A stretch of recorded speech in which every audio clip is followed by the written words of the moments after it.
The revolutionary power of softness, redefining strength in business and life. Thank you all for being here today. I'm truly honored to stand before you.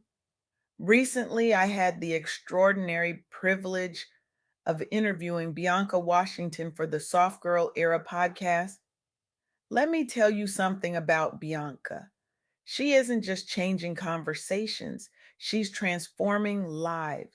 Through her groundbreaking work with Black professionals and entrepreneurs, she's dismantling toxic success narratives that have kept too many of us exhausted, disconnected, and unfulfilled. Bianca is that rare visionary who doesn't just identify problems, she creates pathways to liberation that are both revolutionary and deeply practical.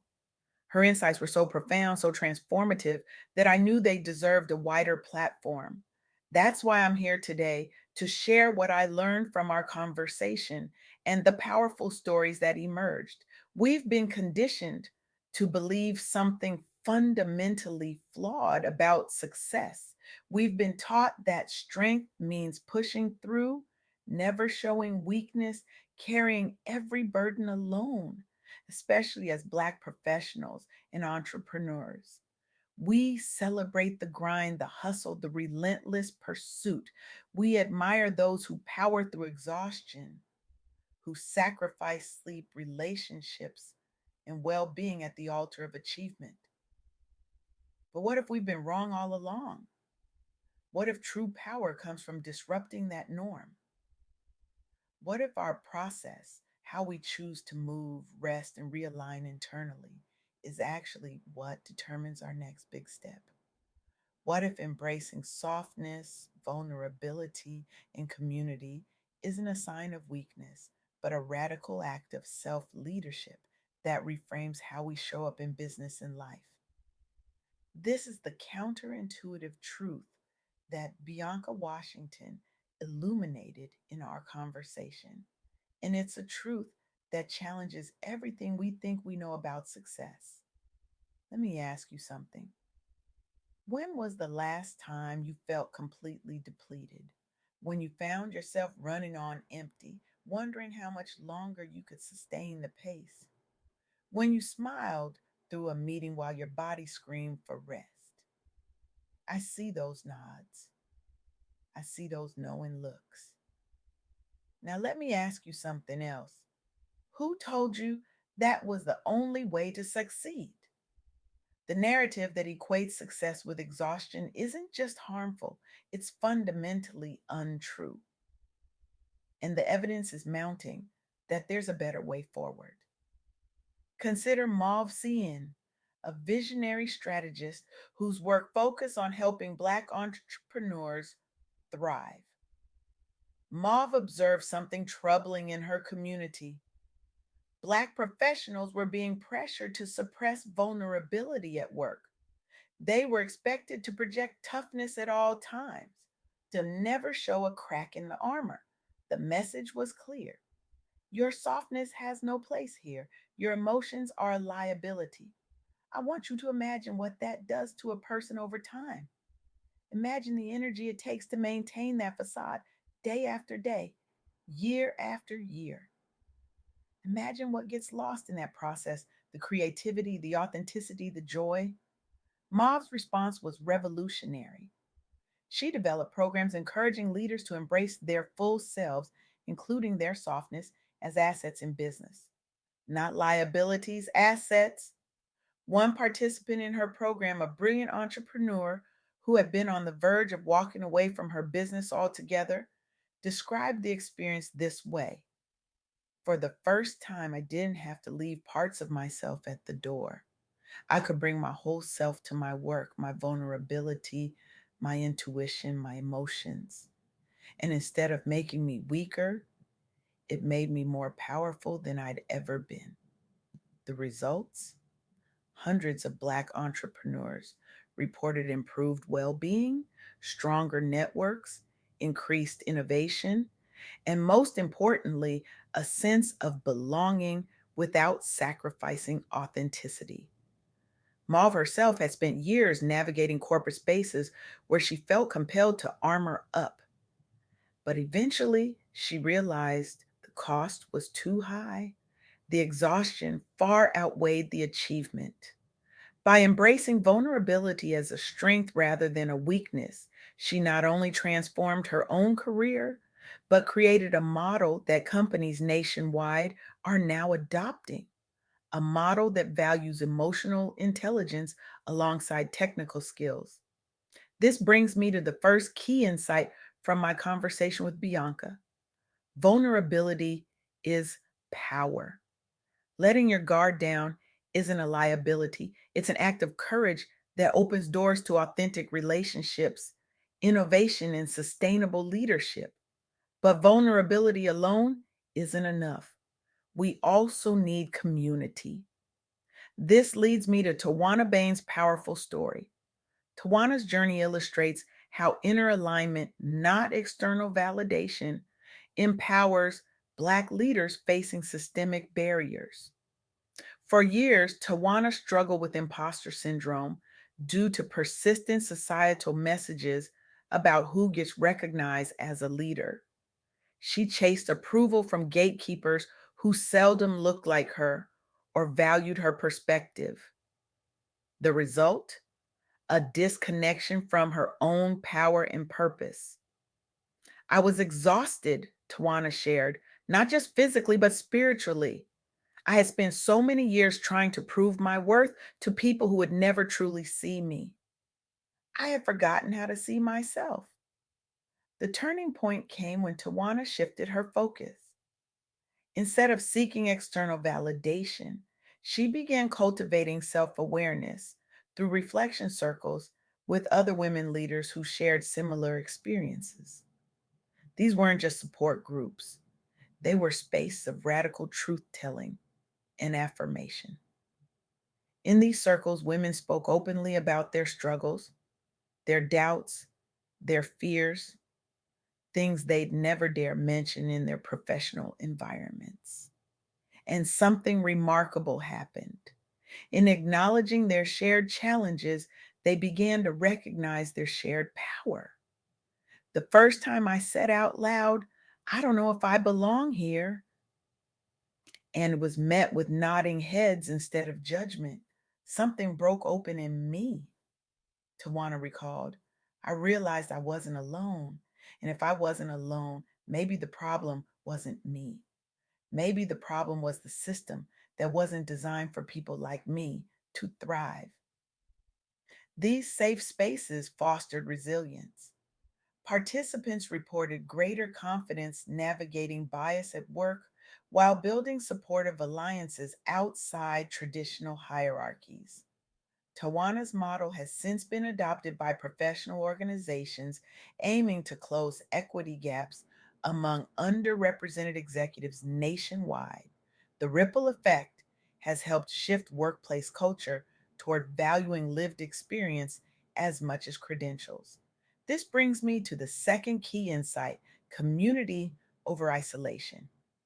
Building networks of support through mentorships or peer groups is essential for thriving professionally. No one succeeds alone. Collective success is both revolutionary and necessary.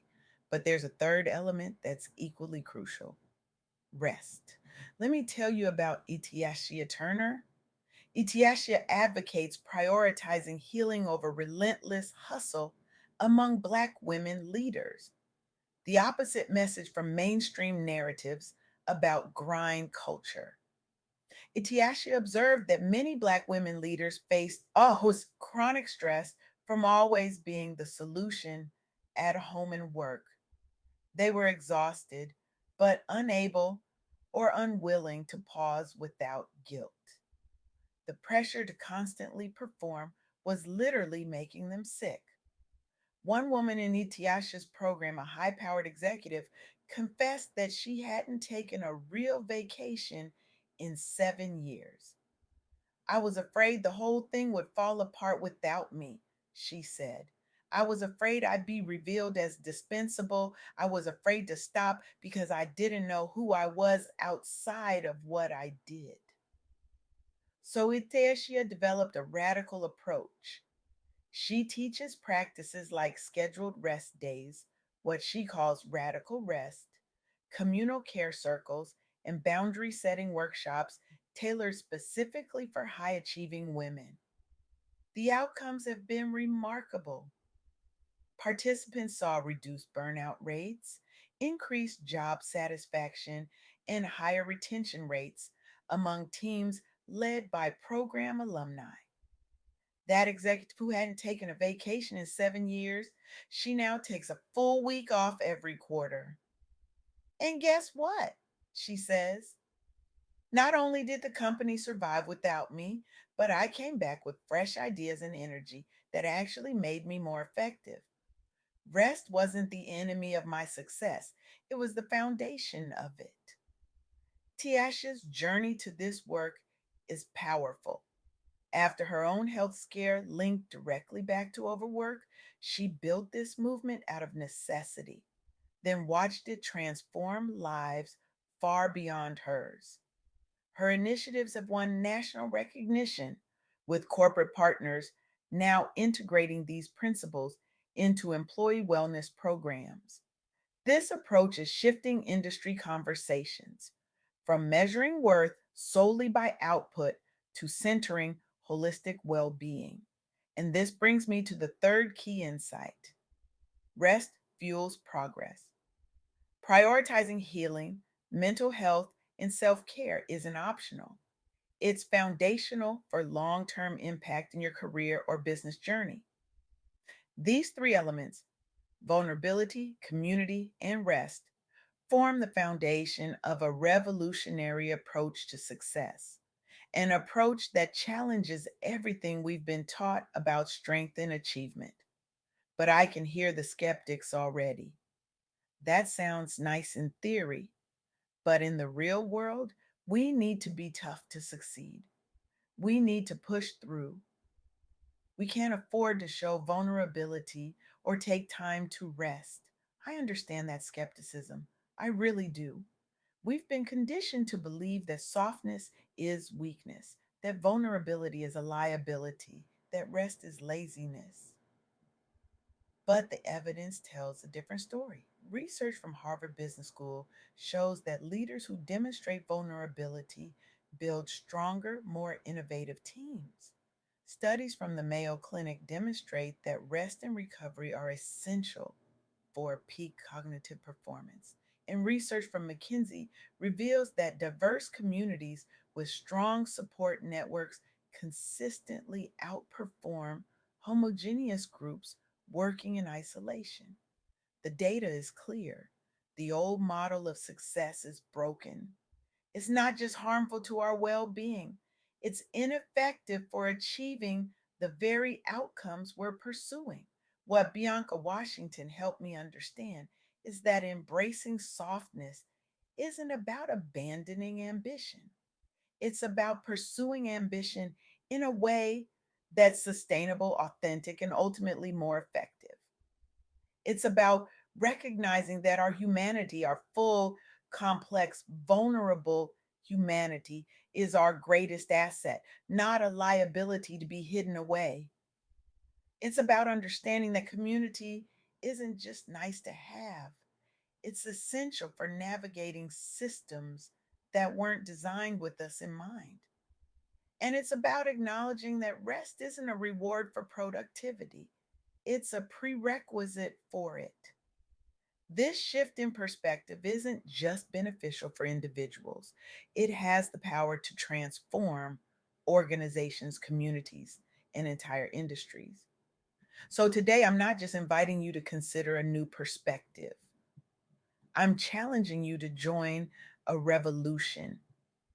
A revolution that redefines strength not as endurance in isolation, but as the courage to be vulnerable, the wisdom to rest, and the power of community.